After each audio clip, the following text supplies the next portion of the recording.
ولد الهدى فالكائنات ضياء وفم الزمان تبسم وثناء الروح والملأ الملائك حوله للدين والدنيا به بشراء. En partenariat avec l'association VSMF et le site Saveur Soufi, Radio Safa a le plaisir de vous présenter à l'occasion de ce mois de Rabi' al-Awwal, Printemps des Lumières, un podcast qui porte le titre La célébration du Mawlid, beauté mohammedienne pour effacer la tristesse de l'épidémie du coronavirus.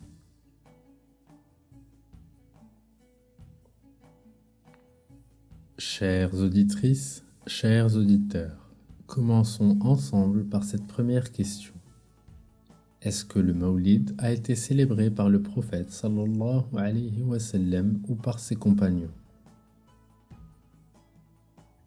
Oui, en effet, comme indiqué par les imams Ahmed, Nasa'i et Tabarani dans leur recueil de hadiths, ainsi que par Al-Bayhaqi dans son recueil Shu'ab al-Iman, selon Abu Sa'id al-Khudari, que Dieu l'agrée, le compagnon Muawiyah radiyallahu anhu a dit: le prophète sallallahu alayhi wa sallam est arrivé à un cercle de compagnons et a demandé: quelle est la raison de votre assemblée? Ils répondirent: nous nous sommes assis pour prier Dieu et le louer de nous avoir guidés à sa religion et de t'avoir envoyé à nous. Il dit: par Allah, est-ce cela la seule raison de votre assemblée? Ils répondirent: par Allah, nous ne nous sommes assis que pour cela. Il dit: je ne vous fais pas jurer par accusation, mais Jibril, paix sur lui, est venu à moi et m'a informé qu'Allah Tout-Puissant se vante de vous devant les anges. Comme nous le savons tous, le prophète était la première personne à célébrer sa naissance, sallallahu alayhi wa sallam. Comme mentionné dans le hadith rapporté par Muslim, lorsqu'on lui a demandé la raison de son jeûne du lundi, il dit: c'est le jour de ma naissance.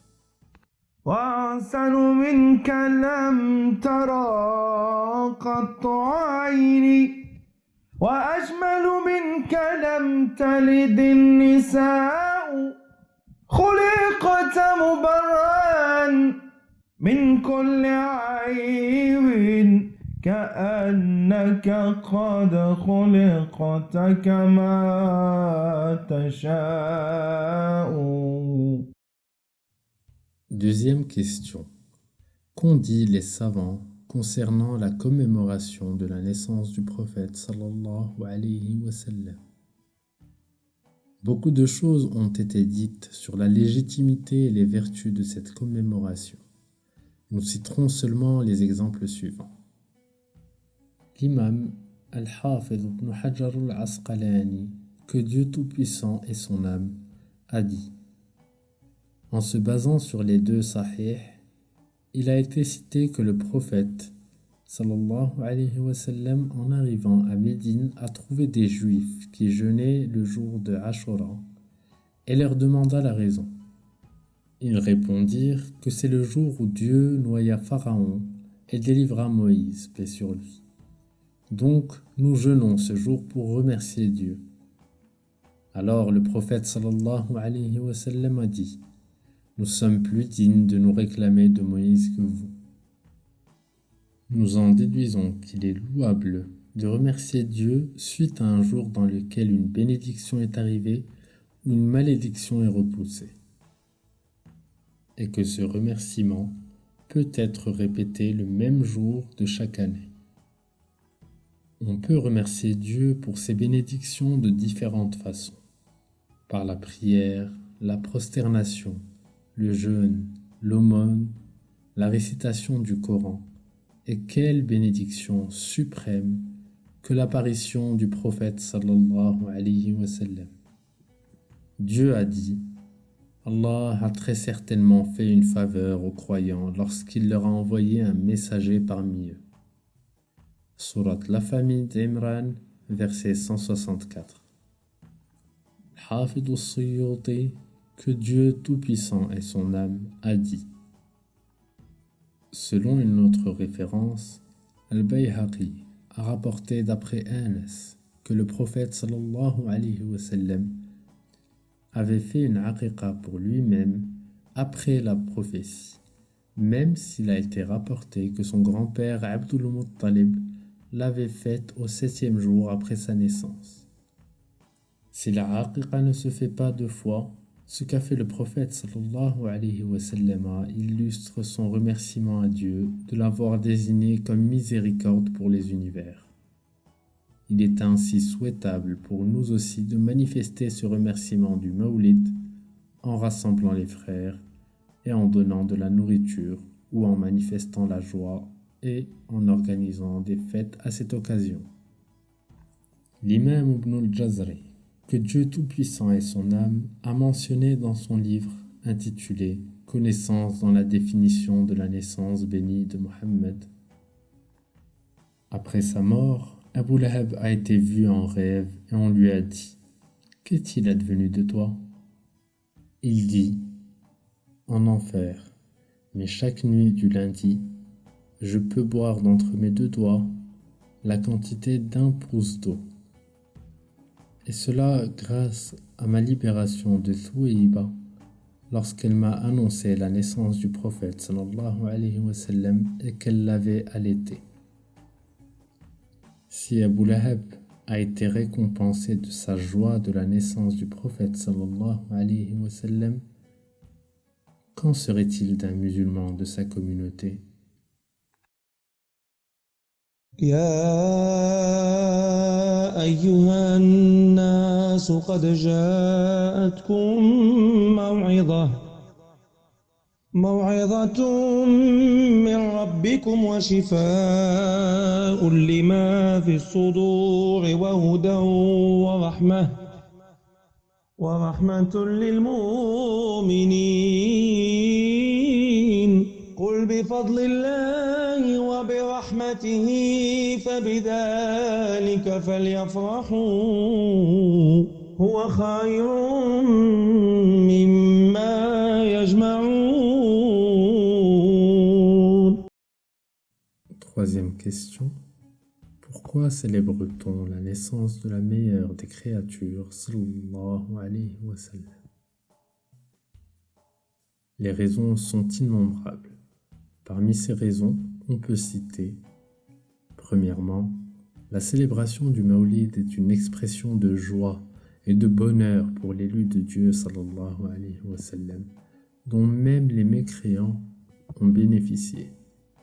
Shamsuddin Muhammad ibn Nasir al-Din al-Dimashqi, que Dieu ait son âme, dit dans un poème: s'il se trouve que le mécréant qui est blâmé et dont les mains sont pour toujours en enfer, chaque lundi soir de façon hebdomadaire, par sa joie pour Ahmed y se voit soulagé, qu'en est-il du serviteur qui durant toute son ère était joyeux par Ahmed et est mort sur l'unicité?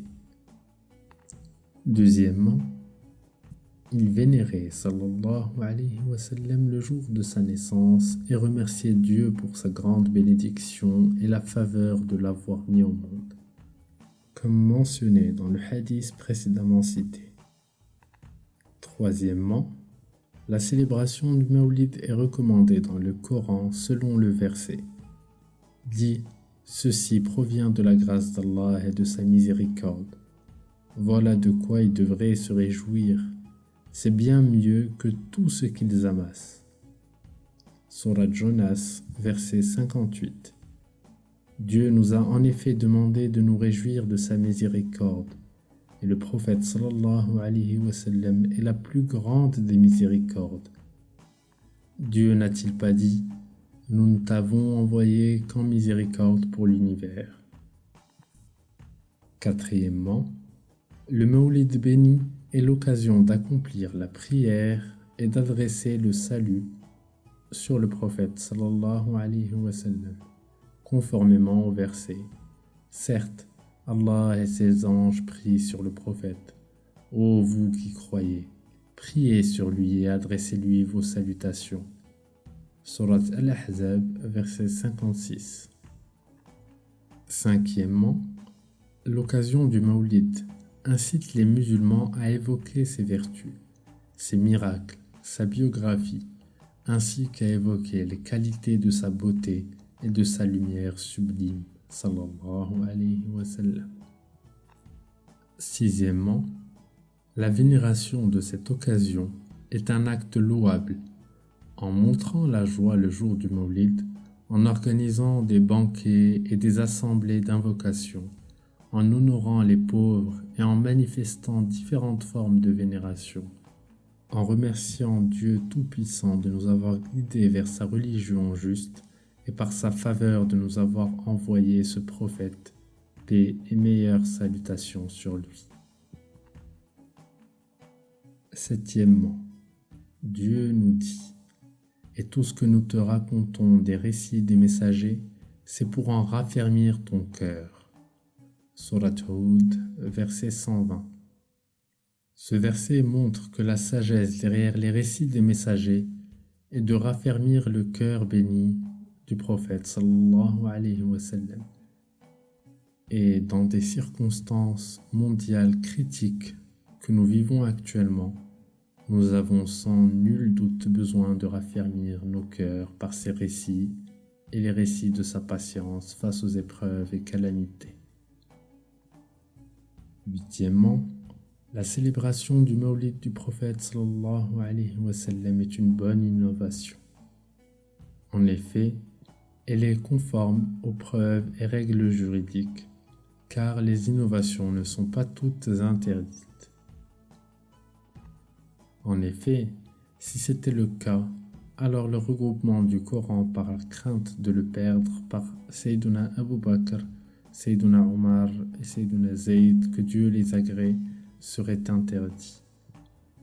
Aussi, le rassemblement des fidèles derrière un seul imam lors des prières nocturnes instituées par Sayyiduna Omar serait également interdit. Ce dernier a en effet réagi au sujet de ces rassemblements en disant « Quelle bonne innovation que voici !»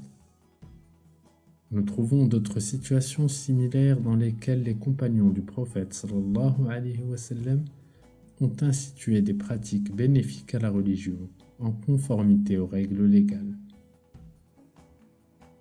Neuvièmement, l'imam Shafi'i, que Dieu soit satisfait de lui, a dit: toute innovation qui contredit le livre, la sunna ou le consensus est une mauvaise innovation.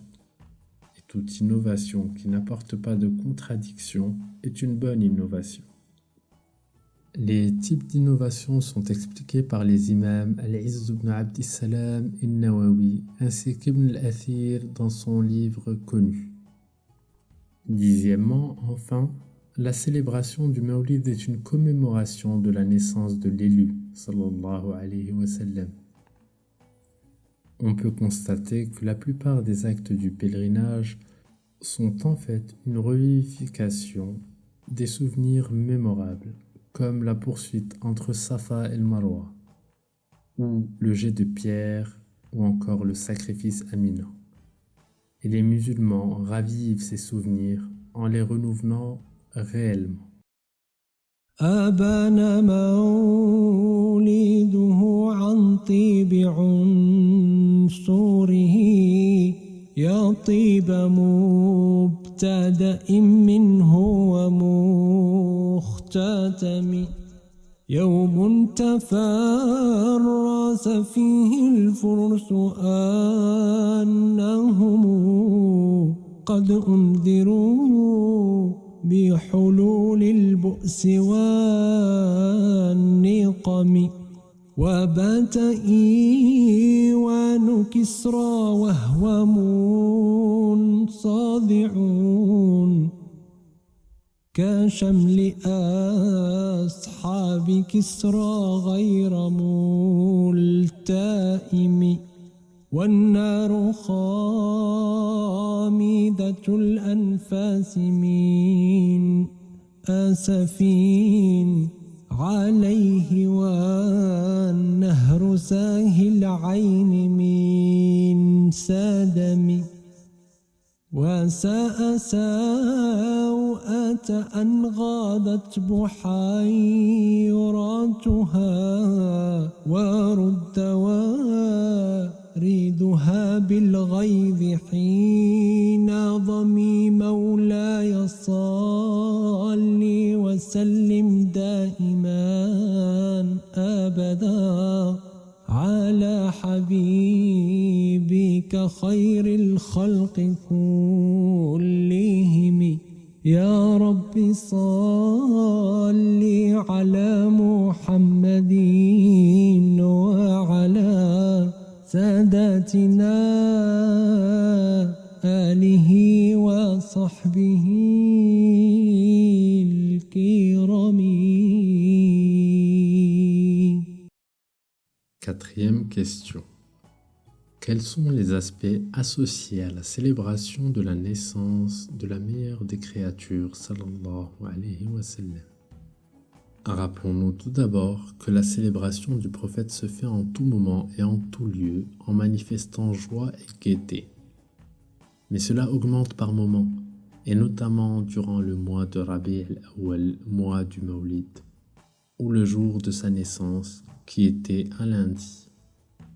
Se poser la question de la raison de cette célébration n'a pas de sens.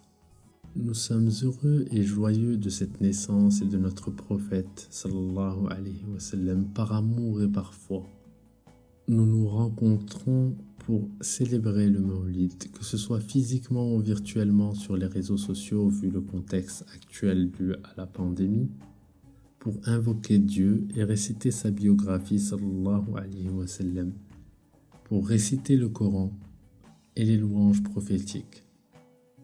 Donner la nourriture et honorer les pauvres et nécessiteux, apporter la joie au cœur des amoureux, montrer son message sincère, lui qui est une miséricorde pour les univers sans exception. Et nous ne t'avons envoyé qu'en miséricorde pour les univers. Surat Al-Anbiya, verset 107.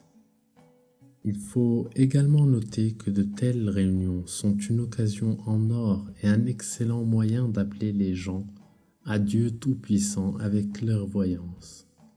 Les savants doivent plutôt rappeler aux gens leur relation éternelle avec l'élu sallallahu alayhi wa sallam, son éthique, sa biographie, ses comportements et ses adorations. Cinquième et dernière question. Comment pouvons-nous célébrer le Mawlid du prophète sallallahu alayhi wa sallam à l'ère du coronavirus? Malgré les circonstances de cette crise que traverse l'humanité en général et le monde musulman en particulier, ces mesures de précaution imposées par les gouvernements en raison de la pandémie du coronavirus peuvent être une occasion exceptionnelle de se rapprocher davantage de Dieu le Tout-Puissant, présenter et découvrir la biographie du prophète sallallahu alayhi wa sallam, et ce à travers les éléments suivants. Premièrement, profitez de cette occasion pour mettre en évidence les manifestations de la beauté, de la miséricorde et de la compassion du Maître de l'humanité à travers le monde entier, et ce en utilisant les réseaux sociaux, les blogs, des enregistrements audio et vidéo ou encore d'autres moyens connus et utilisés de nos jours. Deuxièmement, s'imprégner des comportements éthiques du prophète sallallahu alayhi wa sallam en les appliquant dans notre entourage. Parents, familles, voisins, enfants et autres, voire même envers les animaux, les plantes et les objets, comme était le cas du prophète sallallahu alayhi wa sallam, miséricorde envers toutes les créatures. C'est probablement une bonne occasion pour nous de revoir notre relation envers notre bien-aimé prophète sallallahu alayhi wa sallam, ainsi que nos devoirs envers cette relation mohammedienne noble. L'invocation de Dieu et les prières sur le prophète sallallahu alayhi wa sallam nous apporteront sans aucun doute des bénéfices. Et nous pouvons citer les lumières, les effluves divins qui apaisent les âmes, repoussent les malheurs, soulagent des maux et rassurent les cœurs et les corps. De cette manière, enfin, nous pouvons faire de cette épreuve un don divin. Comme le dit le proverbe, combien de malédictions cachent en elle une bénédiction.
Nous arrivons, chères auditrices, chers auditeurs, à la conclusion de ce podcast exceptionnel à l'occasion de la célébration du Mawlid du prophète sallallahu alayhi wa sallam. Radio Safa vous dit à très bientôt dans le cadre d'une prochaine édition.